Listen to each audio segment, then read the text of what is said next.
Hey everyone, welcome to the channel. What I have here today is a 2014 Toyota Prius Gen 3. In this case, it's a Alpha 7-seater version. I think also known as Prius V, I think. Anyway, I'm doing a task on this, which is the rear brake pads and discs, or rotors, otherwise known as. And I thought to make just a quick video showing the steps involved. Obviously, you raise the car. In my case, I have a lift, thank God. You can easily do it on a floor jack as well, obviously. You start here by blowing it off. If you do have some compressed air, which I've done now, remove the wheel, and then I've just loosened these guys up. They're 14mm. Toyota makes these guys very easy, I must admit, even though I'm a BMW man, right? But look at this, right? 14mm, two of these, and obviously I'll have to kind of remove that guy. Let's see if I can do it one-handed, just to show off a little bit. Now this is risky behavior here now what I'm doing, but I'm just gonna leaving it there now while I'm making a video, but there's no serious stress on the hose there. And you can see here these guys are very tightened up here at the moment, so I'll be loosening these guys up. You can remove your pads. Again, this customer have, in this case, a friend of mine has gotten great value out of this. So that's that. Remove the pads, and you have to remove the caliper bracket. Another two 14mm bolts here, right? Unscrew them, and the bracket will come off, and you will remove the disc then. So we'll see you in a sec here now. So here's my caliper bracket. As you can see, they're a bit more mobile. My way of doing it is take it out, remove the old grease, try it a few times in and out, remove the grease again, apply the new fresh grease, and basically make sure they lube up okay or move around okay. And once you pull them out, they go back reasonably okay. Now obviously they're a bit airtight, and once they get warmed up, they become okay then. Okay, so that's that. And I've also cleaned up the places as best as I could.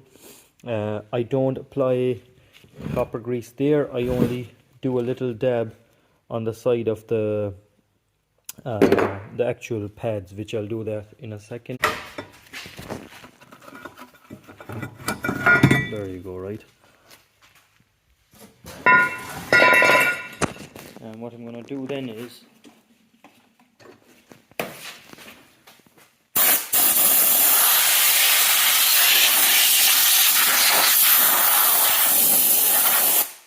pull that out.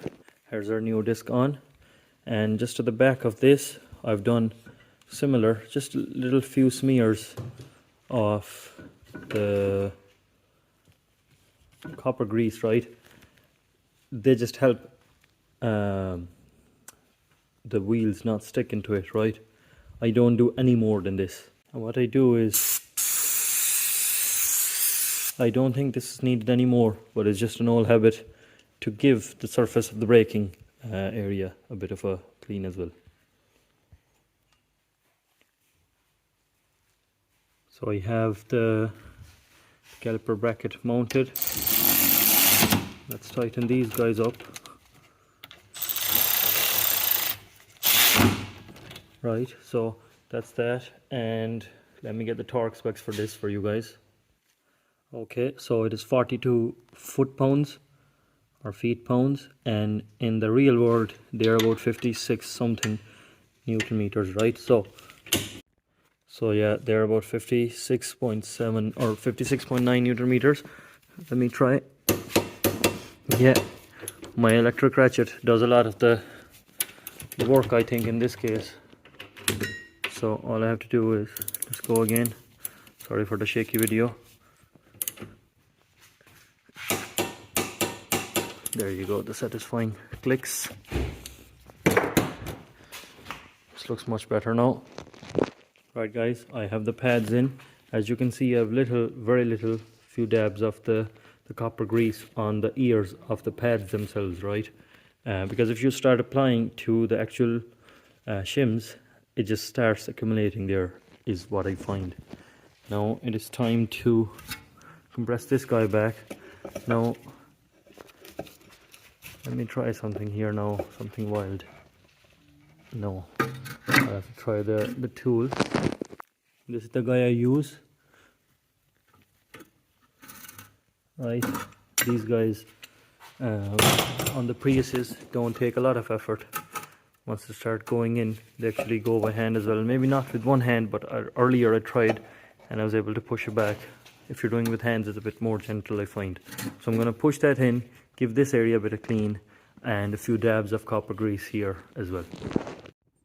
Okay, so I have this guy back on, and the torque spec for this is 25 foot-pounds, and in the real world it is about 33.89 Newton meters, and I'm going for 35.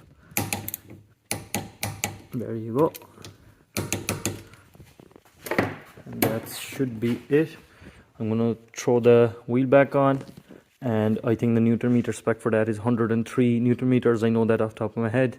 And make sure you lower the car and then torque it after you have the wheel put on, and that's about it. I'm going to leave it there. Please do find mistakes in it, correct me. This has worked for me, and I'm hoping it works for me again. Okay, so we'll see you guys in another video.